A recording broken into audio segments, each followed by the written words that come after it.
ಮನುಷ್ಯನನ್ನು ಹಾಳು ಮಾಡುತ್ತವೆ ಅವನ ಅಭ್ಯಾಸಗಳು. ಈ ಅಭ್ಯಾಸಗಳಿಂದ ಮನುಷ್ಯ ತನ್ನ ಜೀವನವಿಡೀ ಸಮಸ್ಯೆಗಳನ್ನು ಎದುರಿಸುವುದಷ್ಟೇ ಅಲ್ಲದೆ ಅವನ ಇಡೀ ಜೀವನವೇ ಹಾಳಾಗುವ ಸಂಭವ ಇರುತ್ತದೆ. ಇವತ್ತು ನಾವು ತಿಳಿದುಕೊಳ್ಳೋಣ ನಿಮ್ಮ ಜೀವನವನ್ನು ನಿಧಾನವಾಗಿ ಹಾಳು ಮಾಡುವ ಈ ಅಭ್ಯಾಸಗಳ ಬಗ್ಗೆ. ನಮ್ಮೆಲ್ಲರ ಜೀವನದಲ್ಲಿ ಕೆಲವು ಅಭ್ಯಾಸಗಳಿರುತ್ತವೆ ಮತ್ತು ಭೌತಿಕ ಸುಖ ಶಾಂತಿಗಳು ಹಾಳು ಮಾಡಿಬಿಡುತ್ತವೆ. ಅತಿಯಾದ ಹಣದ ದುರಾಸೆ ಮತ್ತು ಲೆಕ್ಕವಿಲ್ಲದ ಖರ್ಚು ಮಾಡುವ ಅಭ್ಯಾಸ. ಅತಿಯಾದ ಹಣದ ದುರಾಸೆ ಮತ್ತು ಲೆಕ್ಕವಿಲ್ಲದ ಖರ್ಚು ಮಾಡುವ ಅಭ್ಯಾಸ ಮನುಷ್ಯನನ್ನು ಹಾಳು ಮಾಡಿಬಿಡುತ್ತದೆ. ಯಾವ ವ್ಯಕ್ತಿ ಹಣದ ಹಸಿವುಳ್ಳವನಾಗಿರುತ್ತಾನೋ, ತನ್ನ ಜೀವನವಿಡೀ ಹೆಚ್ಚಿನ ಹಣ ಗಳಿಕೆಯಲ್ಲಿ ಕಳೆಯುತ್ತಾನೋ ಅವನು ಎಂದಿಗೂ ಕೂಡ ಸಂತುಷ್ಟನಾಗಲಾರ. ಹೆಚ್ಚಿನ ಹಣ ಗಳಿಕೆಯಿಂದ ಜೀವನ ಚೆನ್ನಾಗಿರುತ್ತದೆ ಎಂದು ತಿಳಿದುಕೊಂಡು ಜೀವನವಿಡೀ ಹಣದ ಹಿಂದೆ ಓಡುವ ಮನುಷ್ಯ ಮಾನಸಿಕವಾಗಿ ಮತ್ತು ದೈಹಿಕವಾಗಿ ಸೋತು ಹೋಗುತ್ತಾನೆ. ಈ ಅಭ್ಯಾಸದಿಂದ ಅವನ ಕೌಟುಂಬಿಕ ಸಂಬಂಧಗಳು ಕೆಟ್ಟು ಹೋಗುವುದಷ್ಟೇ ಅಲ್ಲದೆ ಅವನ ಮಾನಸಿಕ ಸ್ಥಿತಿ ದುರ್ಬಲವಾಗುತ್ತದೆ. ಉಚಿತವಾದ ಆಹಾರಕ್ಕೆ ಆಸೆ ಪಡುವುದು ಮತ್ತು ಅತಿಯಾಗಿ ನಾಲಿಗೆಯನ್ನು ಹರಿಬಿಡುವುದು. ಫ್ರೀಯಾಗಿ ಸಿಕ್ಕ ಆಹಾರಕ್ಕೆ ಆಸೆ ಪಡುವ ಮತ್ತು ಅನಾವಶ್ಯಕ ಮಾತುಗಳಿಗೆ ನಾಲಿಗೆಯನ್ನು ಹರಿಬಿಡುವ ಅಭ್ಯಾಸ ಆ ಮನುಷ್ಯನನ್ನು ಹಾಳು ಮಾಡಿಬಿಡುತ್ತದೆ. ಫ್ರೀಯಾಗಿ ಸಿಗುವ ವಸ್ತುಗಳ ಹಿಂದೆ ಓಡುವ ಜನರು ಎಂದಿಗೂ ಕೂಡ ಕಷ್ಟಪಡಲು ತಯಾರಿರುವುದಿಲ್ಲ. ಇದರಿಂದ ಅವರ ಸ್ವಾವಲಂಬಿಯ ಗುಣ ಕಡಿಮೆಯಾಗುತ್ತದೆ. ಹಾಗೆ ಜಾಸ್ತಿ ಮಾತನಾಡುವವರು ಅಥವಾ ಅತಿಯಾಗಿ ನಾಲಿಗೆಯನ್ನು ಹರಿಬಿಡುವವರು ಅವರ ಈ ಅಭ್ಯಾಸದಿಂದ ಇತರರ ಮನಸ್ಸನ್ನು ನೋಯಿಸುತ್ತಾರೆ ಮತ್ತು ಸಂಬಂಧಗಳಲ್ಲಿ ಬಿರುಕನ್ನು ಮೂಡಿಸುತ್ತಾರೆ. ಮನುಷ್ಯನ ನಾಲಿಗೆಗೆ ಲಂಗು ಲಗಾಮಿಲ್ಲದಿದ್ದರೆ ಅವನ ಎಲ್ಲ ಕಾರ್ಯಗಳು ಹಾಳಾಗುತ್ತದೆ.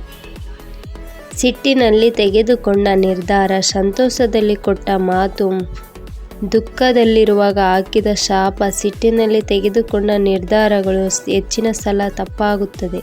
ಸಿಟ್ಟಿನಲ್ಲಿರುವಾಗ ಮನುಷ್ಯ ತನ್ನ ಬುದ್ಧಿಸೀಮಿತವನ್ನು ಕಳೆದುಕೊಳ್ಳುತ್ತಾನೆ ಮತ್ತು ತಪ್ಪು ಹೆಜ್ಜೆಯನ್ನು ಇಡುತ್ತಾನೆ. ನಂತರ ಅದಕ್ಕೆ ಅವನೇ ಪಶ್ಚಾತ್ತಾಪ ಪಡಬೇಕಾಗುತ್ತದೆ. ಹೀಗೆ ಖುಷಿಯಲ್ಲಿದ್ದಾಗ ಕೊಟ್ಟ ಮಾತನ್ನು ಪರಿಸ್ಥಿತಿ ಬದಲಾದಾಗ ನೆರವೇರಿಸಲು ಕಷ್ಟವಾಗುತ್ತದೆ. ಆಗ ದುಃಖದಲ್ಲಿರುವಾಗ ಹಾಕಿದ ಶಾಪವೂ ಕೂಡ ಜೀವನದ ಮೇಲೆ ಕೆಟ್ಟ ಪರಿಣಾಮವನ್ನು ಬೀರುವ ಸಂಭವ ಇರುತ್ತದೆ. ಈ ಎಲ್ಲ ಸ್ಥಿತಿಯಲ್ಲೂ ಮನುಷ್ಯ ಅವನತ್ತ ಹೆಜ್ಜೆ ಇಡುತ್ತಾನೆ. ಅತಿಯಾದ ನಿದ್ರೆ ಮತ್ತು ಪರಿಸ್ಥಿತಿಯ ವ್ಯಾಮೋಹ. ನಮ್ಮೆಲ್ಲರಿಗೂ ಸಾಕಾಗುವಷ್ಟು ನಿದ್ರೆಯ ಅವಶ್ಯಕತೆ ಇರುತ್ತದೆ. ಅತಿಯಾದ ನಿದ್ರೆಯ ಇಚ್ಛೆ ವ್ಯಕ್ತಿಯ ಜೀವನವನ್ನು ಹಾಳು ಮಾಡುತ್ತದೆ.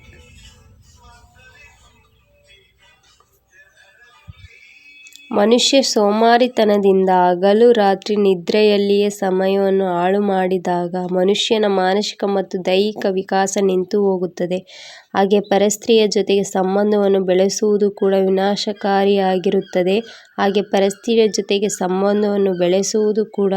ವಿನಾಶಕಾರಿಯಾಗಿರುತ್ತದೆ. ಮನುಷ್ಯನ ಈ ಅಭ್ಯಾಸ ಅವನ ಕುಟುಂಬದಲ್ಲಿ ಮತ್ತು ಸಮಾಜದಲ್ಲಿ ಸಮಸ್ಯೆಯನ್ನು ಉಂಟುಮಾಡುತ್ತದೆ ಮತ್ತು ಮನುಷ್ಯನ ಗೌರವಕ್ಕೆ ಧಕ್ಕೆ ತರುತ್ತದೆ.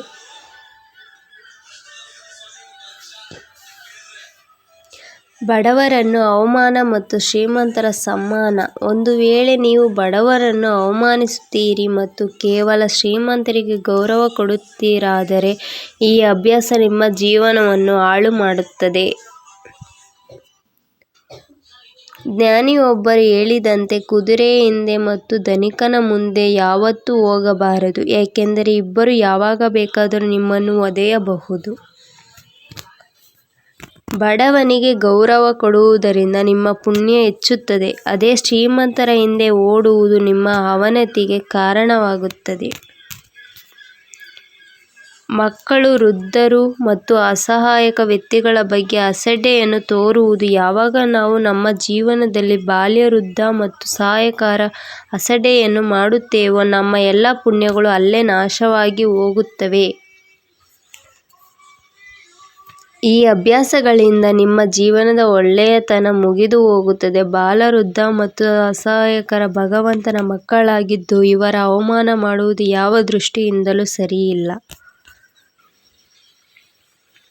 ಅಹಂಕಾರ. ಹೆಚ್ಚಿನ ಅಹಂಕಾರವು ಕೂಡ ಮನುಷ್ಯನನ್ನು ಅವನತಿಯೆಡೆಗೆ ಕೊಂಡೊಯ್ಯುತ್ತದೆ. ಅಹಂಕಾರದಲ್ಲಿರುವ ವ್ಯಕ್ತಿಗೆ ಸರಿ ತಪ್ಪಿನ ಅರಿವಿರುವುದಿಲ್ಲ. ಇದರಿಂದ ಅವರು ಇತರರನ್ನು ಕೀಳಾಗಿ ಕಾಣುತ್ತಾರೆ. ಇದೇ ಗುಣ ಅವರ ದುರ್ಗತಿಗೆ ಕಾರಣವಾಗುತ್ತದೆ. ಇತಿಹಾಸದಲ್ಲಿ ಇಂತಹ ಬಹಳಷ್ಟು ಜನರು ತಮ್ಮ ಅಹಂಕಾರದಿಂದ ಮಣ್ಣಲ್ಲಿ ಮಣ್ಣಾಗಿ ಹೋಗಿರುವುದು ಎಲ್ಲರಿಗೂ ತಿಳಿದಿರುವಂಥದ್ದು. ಅತಿಯಾದ ಸಿಟ್ಟು. ಅತಿಯಾದ ಸಿಟ್ಟು ಕೂಡ ಮನುಷ್ಯನ ಅವನತಿಗೆ ಕಾರಣವಾಗುತ್ತದೆ. ಸಿಟ್ಟಿನಿಂದಾಗಿ ಮನುಷ್ಯನ ಆಲೋಚನೆ ಮತ್ತು ನಿರ್ಣಯವನ್ನು ತೆಗೆದುಕೊಳ್ಳುವ ಶಕ್ತಿ ನಷ್ಟವಾಗುತ್ತದೆ, ನಾಶವಾಗುತ್ತದೆ. ಸಿಟ್ಟಿನಲ್ಲಿ ತೆಗೆದುಕೊಂಡ ನಿರ್ಧಾರಗಳು ಹೆಚ್ಚಿನ ಸಲ ತಪ್ಪಾಗಿದ್ದು ಇದರಿಂದ ವ್ಯಕ್ತಿ ಜೀವನ ಪರ್ಯಂತ ಪಶ್ಚಾತ್ತಾಪ ಪಡುವಂತಾಗುತ್ತದೆ. ಸಿಟ್ಟಿನಿಂದ ಮನುಷ್ಯ ತನಗೂ ಮತ್ತು ತನ್ನ ಸಂಬಂಧಿಗಳಿಗೂ ತೊಂದರೆಯನ್ನು ಉಂಟುಮಾಡುತ್ತಾನೆ. ಲೋಭ ಮತ್ತು ಮೋಹ. ಲೋಭ ಮತ್ತು ಮೋಹ ತಾಪದ ತಂದೆ ತಾಯಿಗಳಿದ್ದಂತೆ. ಇವು ಯಾವಾಗ ಒಬ್ಬ ವ್ಯಕ್ತಿ ಅತಿಯಾಸೆ ಮತ್ತು ಮೋಹದಿಂದ ತಪ್ಪಾದ ನಿರ್ಣಯಗಳನ್ನು ತೆಗೆದುಕೊಳ್ಳುತ್ತಾನೋ ಅವನು ಅವನತಿಯತ್ತ ಹೆಜ್ಜೆಯನ್ನು ಇಡುತ್ತಾನೆ. ಆಸೆ, ಬುರುಕು. ವ್ಯಕ್ತಿ ಸದಾ ತನ್ನ ಗುರಿಯಿಂದ ದಾರಿ ತಪ್ಪುತ್ತಾನೆ ಮತ್ತು ಮೋಹ ಆತನನ್ನು ಸಾಂಸಾರಿಕ ವಸ್ತುಗಳ ಬಗ್ಗೆ ಅಧಿಕ ಆಸಕ್ತನಾಗಿರುವಂತೆ ಮಾಡುತ್ತದೆ. ಈ ಎರಡು ಅಭ್ಯಾಸಗಳಿಂದ ಬಚಾವಾಗುವುದು ತುಂಬಾ ಅಗತ್ಯ. ಇಲ್ಲದಿದ್ದರೆ ಜೀವನದಲ್ಲಿ ನೆಮ್ಮದಿಯೇ ಉಳಿಯುವುದಿಲ್ಲ. ಇತರರ ಸಂಪತ್ತನ್ನು ಕಬಳಿಸುವುದು. ತಮ್ಮ ಸಂಬಂಧಿಗಳ ಅಥವಾ ಅಸಹಾಯಕರ ಸಂಪತ್ತನ್ನು ಕಬಳಿಸುವವರು ಎಂದೆಂದಿಗೂ ಸುಖವಾಗಿರಲು ಸಾಧ್ಯವಿಲ್ಲ. ಈ ಅಭ್ಯಾಸ ವ್ಯಕ್ತಿಯನ್ನು ಮಾನಸಿಕವಾಗಿ ಮತ್ತು ಆತ್ಮಿಕವಾಗಿ ವಿನಾಶದತ್ತ ಕೊಂಡೊಯ್ಯುತ್ತದೆ.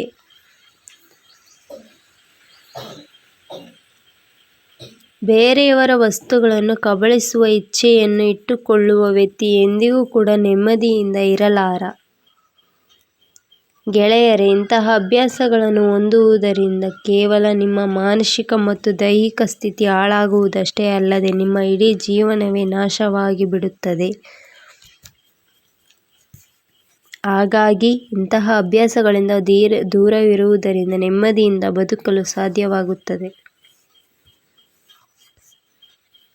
ಧನ್ಯವಾದಗಳು.